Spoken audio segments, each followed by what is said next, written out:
Hey guys, welcome to Motoroids, the channel where you get the most detailed reviews of all the latest cars and motorcycles in India. And this one here is the most affordable premium electric car that you can probably get here in India among the Germans. And this essentially is based on the GLA. An international version of this car was available for some time, and this essentially is a facelift. But for India, it's an all-new car, so you don't need to bother about that. Internationally, if you look at it, there have been improvements and the battery is bigger, the power is more. And let's start with the styling, which also has seen a significant upgrade internationally as well. And now it gets this really beautiful grille with a piano black background and this star-studded treatment with a big three-pointed star. You have these DRLs which are connected by this light bar up front. And all in all, it's very familiar with the EQE SUV and the EQS also. So the electric line of Mercedes is very familiar now if you look at it. Then you have this chrome lining underneath and you have these three horizontal slats as well. Of course, it comes with a 360-degree camera and the front unit sits right here. The headlights here are all LED with a projector lamp as well, and they come with auto dimming feature, so you don't really have to bother about dimming or high beaming your light. Now, while the EQE SUV's bonnet does not open, such is not the case here. And if you want to pop the bonnet open, come here, I'll show you. The control for this sits right here. And using this, you can open the bonnet. But there is no frunk here, so you don't get any additional space. And here you have all the wizardry that makes this beautiful machine move forward. How do you like the front of this car? Do let us know. And coming towards the side, it might look very compact, but for context, let me tell you that this is actually longer than the Hyundai Creta because that's a car that you get to see every day. So it's actually a bigger car. It essentially is based on the GLA and it's a reasonably sized car. It's not as small as it looks. And they call it an SUV, but it's a front wheel drive. The wheels here are 19 inches. They have aero bits. And as you can see, the car is pretty dirty, so you can be assured that we have driven it over a variety of surfaces. We have driven it on highways, we have driven it on broken patches, we have taken it through some puddles, and these are special light AMG wheels, and they're not just light, they're pretty strong too, and they help extend the range of the car. The ground clearance here in laden state is 140 mm.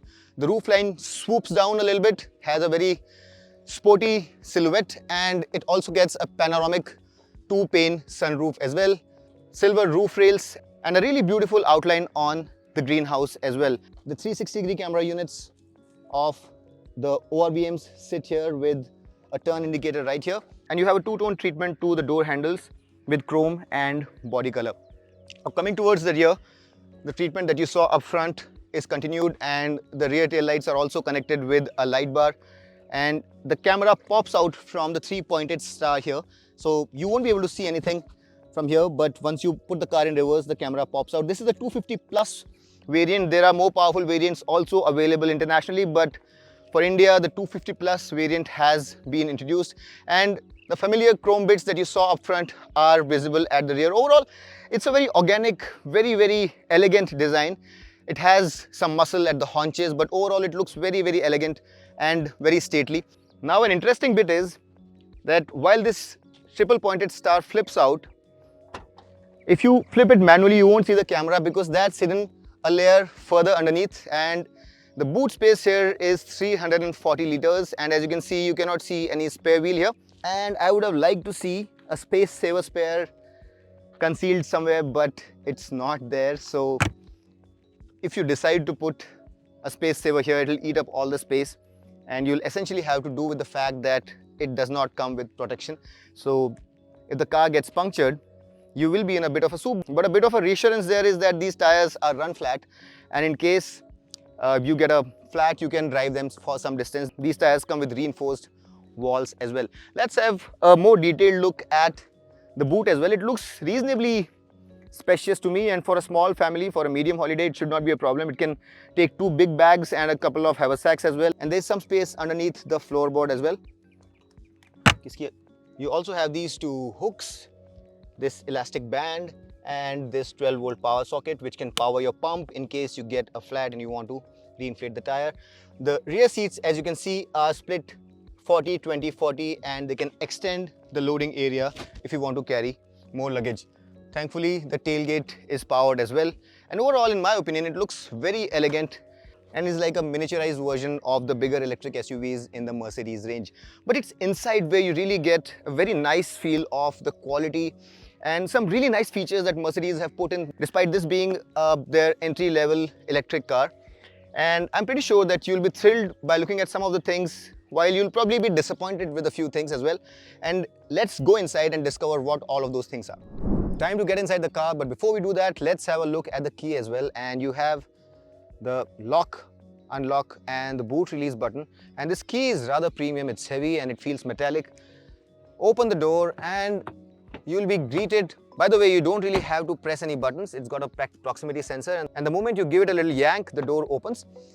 Now the door panel here has Artico leather, soft to touch materials everywhere. I'm not very fond of this grey on black stitching. I would have much liked it had it been some other color. This panel here, by the way, with the 3 pointed stars is backlit through ambient lighting and it looks smashing in the night, and it can be changed to 64 different colors.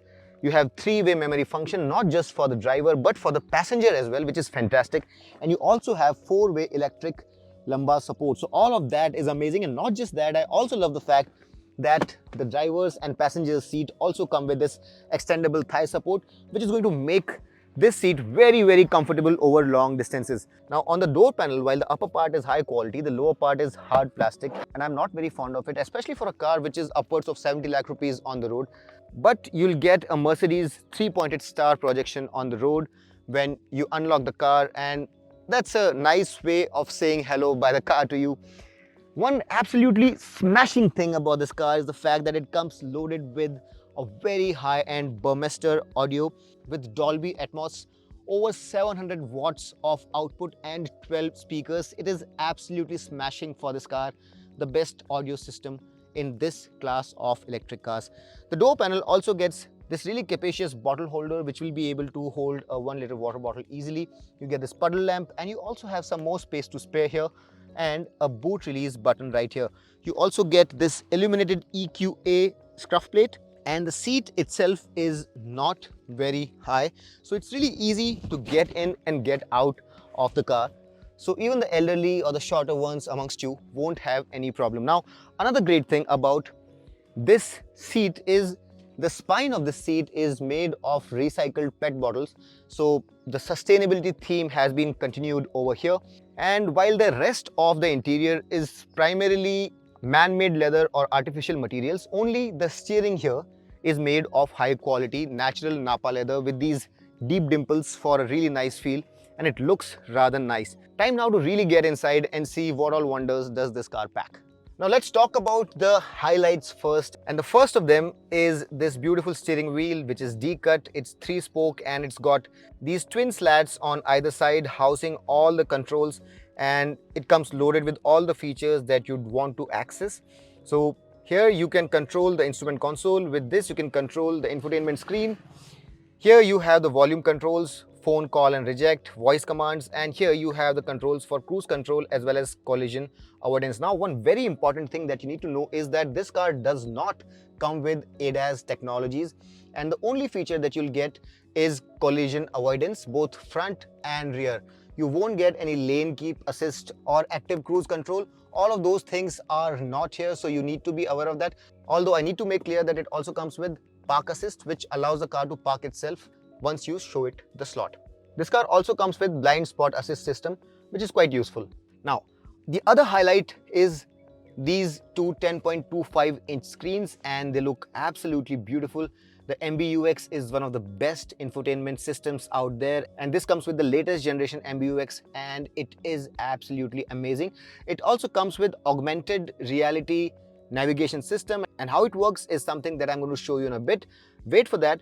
But the highlight here is that the audio system is absolutely amazing, and for this class of cars sounds amazingly good. So if you have high resolution music, the audio files amongst you are going to be absolutely delighted.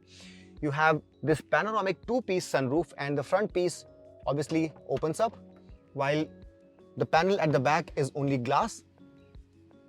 So this is the glass panel, and this is the level until which the glass panel will go back. And then of course you have the blinds to cover the glass as well. And once you bring the blinds on, the rear part of the blinds waits until the front part is covered halfway. The mirror of course is electrochromatic. All of these materials are soft to touch. This material is soft to touch, although the lower part of the dash and this part is hard materials, and some cost cutting is evident out there. The seats also are not ventilated, so that's something that you need to bear in mind. This car does not come with ventilated seats. That's a bit of an omission in my eyes. You do get wireless charging. You get these adjustable cup holders, so you can adjust them using these flaps here. You have this area here where you can put your wallet or your cell phone, volume control, and you can also control one from the 4 driving modes that you have here: comfort, eco, sport and individual. And among all of these modes, the way the car accelerates is changed, and while in eco mode the acceleration is not very vicious, in comfort it's slightly strong, and in sport mode it's the strongest. And these silver and rose gold accents really lift up the cabin's experience by a significant margin. Just like the inserts on the door panel, the panel here also is illuminated at the back, and this can also be selected to be backlit in as many as 64 colors. This line here is also a part of the ambient lighting unit, and all in all, this cabin looks really beautiful when it's lit up in the night. Even these AC vents are lit up from the background, and it really gives it a very special, very premium ambience. About charging units, you get a Type-C USB socket right here, and this armrest, which is soft to touch by the way, also gets 2 Type-C USB sockets, and as you can see, there's a lot of space to spare underneath as well. The seats are very well cushioned, very firm, and I'm pretty sure that with the 4-way lumbar support and electric adjustment, memory function and whatnot, they'll keep you very comfortable over long journeys. The good part is that the suspension is also rather well tuned. I'll talk about it while I'll give you my feedback on the driving part of the car. But overall, this cabin does feel special. A very strong highlight of this car is the HUD unit, which you can see here, and you can customize the brightness, the height, and some parts of what you want to see on the HUD using the controls on the instrument console. So this is how you control the HUD. You can turn it on or off, and these are the various different modes that you have, and you have to slide up using this button here. You can slide up and down, and once you go up, you can choose from various different modes, which is minimal, standard, eco display settings, where you can change the height and the brightness, etc. And all of those things can be controlled from here. Let's have a look at the various different modes also and how they change the visuals of the instrument console. This is the navigation mode, then you have the understated, then you have the sport mode, you have the classic mode, and you have the navigation mode that I just showed you. You have the assistance mode, and then you have the service mode. Now, another great feature of the Mercedes EQA is the gesture control, and you can assign one favorite screen for the driver as well as the passenger, and this car has the capability of identifying whether it's your hand or the passenger's hand by looking at the hand itself. There's a camera here which recognizes the gesture, and once you make a V with your fingers, for example here for the driver we have the consumption as the default screen, you can just make that gesture and the screen will show you your favorite screen. So there can be one screen for the driver and one screen for the passenger. Let's also have a look at the 360-degree camera on this car, and as you can see, you can have a 360-degree view of the car from here. Then right now, as you can see, it's the rear view. You can have a look at the front as well, and you can go wide as well. So both in rear and front view, you can go wide or narrow. This is the parking view, and this is the wheel view where you can have a look at the front, left, right and rear left, right wheels. And you can also drop a location where you want the camera to be automatically activated. Now, the one thing that I miss here is that you don't have a proper 360-degree panoramic view where you can tilt the car, you can see the surroundings like you can in some other cars. But overall, it's a functional unit, very high resolution and very useful as well. Now, this is how the park assist function works, and once you have identified the parking spot, the car is going to park itself. The ambient lighting can be controlled in the settings and in the light section, and as you can see here, you can choose from as many as 64 colors if you go monochrome, or you can choose one of the 7 settings in the multicolor options. Now let's have a look at the glove box as well, and Inside you have normal hard plastic. You do have this little tray here which can easily accommodate a cell phone, and it's illuminated as well. This glove box, however, is not cool.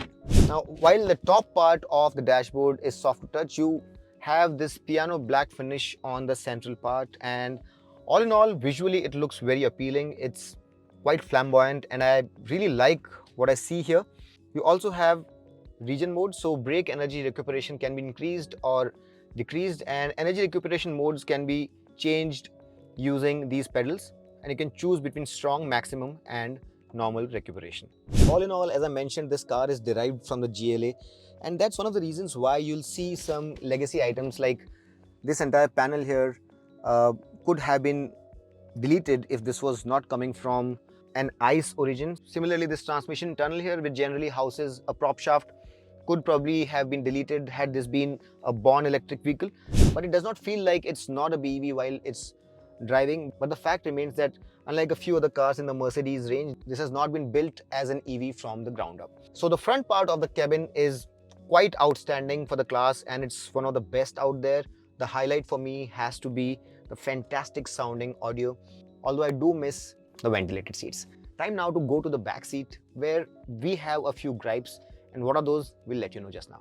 Now, the quality treatment for the rear door is similar to the front. You have soft to touch material until here, and then this is all hard plastic. You have soft to touch materials here.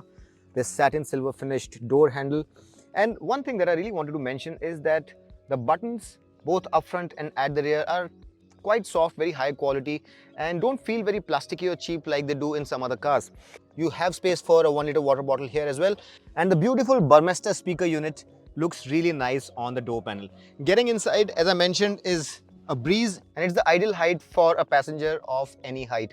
Now, as you can see, there is ample knee room, although when I look at my foot, I cannot quite extend it too far. So I cannot say that this is one of the most spacious of the back seats. Also, as you can see, because of the battery pack, the floor has been raised and the seat height is not too high. So my knees are pointing skywards, and if you're a tall person, for example, I'm 5 feet 10, and if you're anywhere above 6 feet, your knees would really be pointing skywards, and this is not one of the most spacious seats out there. So if you're looking for space and comfort, I cannot really say that this is one of the most spacious SUVs out there. What I also miss is that you don't have any blinds here. An addition of blinds would have really helped in the hot Indian conditions. But talking about the positives, you have ample headroom, and I think even if you're 6 feet 2, you should have space to accommodate your head. Then you have this armrest here with twin cup holders which flip out in a rather nice and premium fashion. These are adjustable, so cups and bottles of any size would fit here without any problem, and the mechanism works like this. This part adjusts for the width of the cup, and this flips out as the bottom. Now, another great thing is that the 20 part of the 40-20-40 split seat flips down, and you can access any items in the boot directly like so. The headrests for all 3 passengers are adjustable, which is fantastic. You get 3-point seat belts for all 3 passengers. The padding for the seat is very firm. You get 2 AC vents, although you don't get a separate zone, and then you also get these 2 USB Type-C sockets along with some space to spare, and this little pocket here where you can probably put your wallet or your cell phone. You have your reading lights placed right here, and there's a button to turn them on or off. Right now they're not turning off because the door is open. You also have a coat hook here, and overall this seat can accommodate 3 kids if you want to accommodate kids here. But for long journeys, I cannot really recommend this car purely because of the positioning of the seats for long journeys. Adults can be seated here for short to medium journeys, but then again, there is a limitation to that, and I want to be very clear about that. Time now to get behind the steering wheel, but as you can see, the tires and wheels are pretty mucky, so I have driven it over all sorts of surfaces, on highways, on bad roads, over puddles, in muck, and I'll share my experience with you as I get behind the steering wheel. Alright, so what is this baby like to drive? First things first, this is not your typical premium electric car which is going to thrust you back in the seat. The power delivery here is a lot more progressive, it's easy, and I would say it's not a bad thing. It's a good thing because you feel relaxed, and more importantly, it extends the range. So this car has a WLTP range of maximum 560 kilometers, which would translate to about 400 to 450 kilometers in the real world, depending on how you're driving. And in practical terms, if you want perspective, you would probably be able to make a round trip from Mumbai to Pune and back, and you'll have some charge left. Or if you're traveling from, say, Jaipur, where we are right now, to Gurgaon, you'll be able to go to Gurgaon and come back, and then you'll not have much charge left. So in that sense, it's a pretty practical car and saves you the range anxiety. However, as I mentioned, it's not one of the sprightliest of the cars to drive, and the power output of about 190 PS and the torque output of 385 Newton meters, while looks very promising on paper, because of the weight of the car, does not translate into very healthy acceleration figures, which are 8.6 seconds to the ton, and the top speed is also limited to 160 kilometers per hour. But let me tell you, it doesn't feel sluggish or slow at any point in time. Right now we are loaded, we are 4 of us in the car, and the response from the throttle is pretty instantaneous despite being in the efficiency mode. And talking of modes, the power delivery changes with the mode. So you have the eco mode, you have the comfort mode, and you also have the sport mode, and the power delivery progresses as you move from eco to comfort to the power mode. Acceleration is brisk, as I mentioned. Overtaking is a breeze. The steering is pretty much true. The weight is true. Although it doesn't feel as natural as some of the ICE engines, if you compare it to something more mainstream, like say the Volkswagen Tiguan, the steering can be a little bit more true. It's not as involving, but it's also not as artificial as a lot of other electric cars that you'd come across, and a reasonable amount of fun to drive feel while you're driving the car. Now, the suspension by itself is quite comfortable. For the most part, if you're driving on paved surfaces like this, where you have undulations, it's supremely comfortable. However, on sharp ridges, on bad roads where you have really sharp bumps, you can feel that the suspension is working. You can listen to a lot of suspension noise, and the sharper thuds also translate into the cabin. It's not uncomfortable, but if you're sitting in the back seat where you don't have sufficient seat squab, it can be a bit of a bother. So as I mentioned before, it's not a car for long distance travel in the back seat. Front is fine. It's slightly on the firmer side, but never uncomfortable. There is minimal body roll, and this car can be a reasonable amount of fun as well. But as I mentioned, it's not a car that you'd want to drive extremely fast. It's a car that likes to be driven in a leisurely fashion. Now, while the suspension itself is acceptable, it's not comparable to the more premium Mercedes cars like the EQE, SUV, or even if I compare it with more premium cars from BMW or say Audi, you can feel that there is a bit of a difference. The suspension is at work, you can listen to the noise. The tire noise is also very evident where the surface is not perfectly paved on concrete roads. So there is a bit of noise filtering in. Even the wind noise comes in at speeds above 120 kilometers per hour. But all of that can be neglected when you look at this beautiful dashboard. The feeling of the cabin itself is supremely premium, and it comes across as a very practical, very usable car which you actually can drive on a day-to-day basis. This is not a car that you'd want to drive for the thrills, but it's more thrillsome than your everyday ICE car for sure. And the generous range that you have on the car is something that would really make a lot of youngsters go for this, because it really attaches to the theme of sustainability and your responsibility for the environment. It's a practical car, as I mentioned, and if you're seeking the thrills, maybe you should look elsewhere. But for everything else, I think it's just the perfect setup. About a couple of highlights in the cabin while you're driving, the HUD is quite good. You can customize it to put it in the minimal mode. You can have it in the mode where you can have navigation visible there. It can also read the speed limit signs for you, and you can customize all of that using this little button here.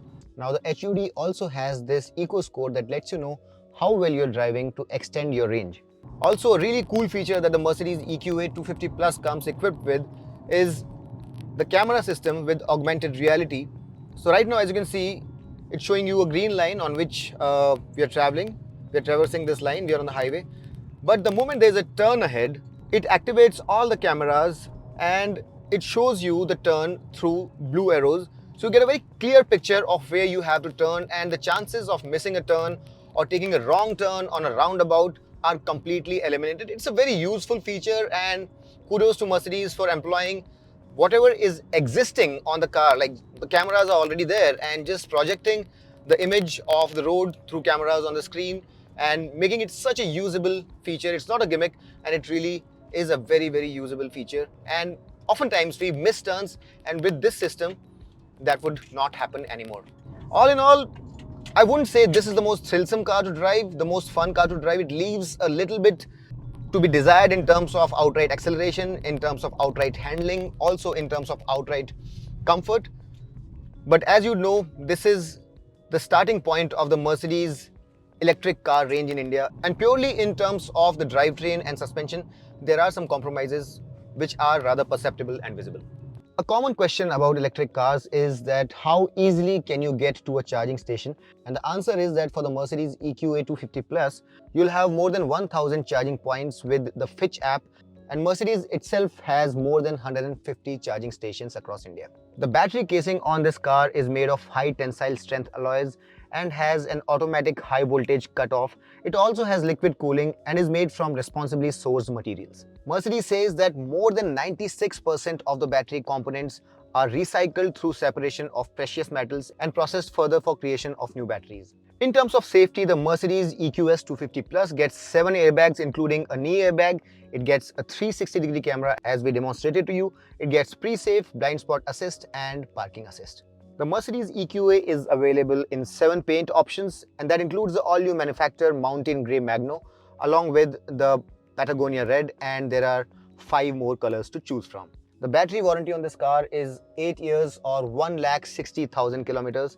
And another great thing associated with the EQA Plus is that Mercedes is claiming that after 4 years, you can reclaim as much as 67% of its value. Mercedes is going to take it back at that price. Although the math of it is a little difficult for me to understand, they say that 20% of the car's price, which would be around 14 lakh rupees, can be paid as down payment and 13% can be paid as loan. Now, when you add the interest on that loan, it comes to about 30 lakh rupees or a little more, and that is not commensurate with the 67% claim because the interest and the down payment takes the sum to around 46 lakh rupees. So on the screen here, you can see how Mercedes thinks you'll be able to get 67% of the value of your car back. Though if you factor in the interest, that doesn't exactly come to 67%. The prices of the car can be seen in the description below. So in the EQA's favor, it's one of the nicest looking electric compact SUVs out there. It's got the most amount of range, although the power and torque figures are not as impressive as some other cars. Also, if you really talk about the practicality, I would say that the back bench is only for the kids, and if you are a proper family where you have 4 full-grown members, then you won't probably be able to travel long distances. But if you're a young couple who wants to be seen, stand out, and have a taste for good things in life, this car can accommodate kids, and for journeys which are up to 400-450 kilometers, this can be your trusty companion. Of course, the price that they're asking for, which has not been revealed yet, but we're expecting it to be around 65 lakh rupees, is about the same as the iX1 and the C40, which the Volvo C40 by the way, which are this car's primary competitors. The XC40 Recharge is also there, but just like this car, that car is not a BEV or a born electric vehicle. You also have the option of going for not very premium brands like the Hyundai Ioniq 5 and the Kia EV6, which essentially are bigger cars. They have bigger battery packs, better range, but they don't have the badge. All in all, it's a very practical car in the sense that it's got a good range, but if you're looking for space and a car for a family of 4 or 5, then probably this is not the best choice. Also, the one thing that I really think goes not in favor of this car is the fact that it's not the most sprightly or the best accelerating car of the lot. But all in all, very refined, very well equipped, and of course, that badge replaces a lot of things that this car does not have. Do take a test drive and do let us know how you like this review. If you did like it, hit that like button, subscribe to Motoroids, and until next time, this is your friend Amit Changani signing off. Rev hard, rev free, and drive safe.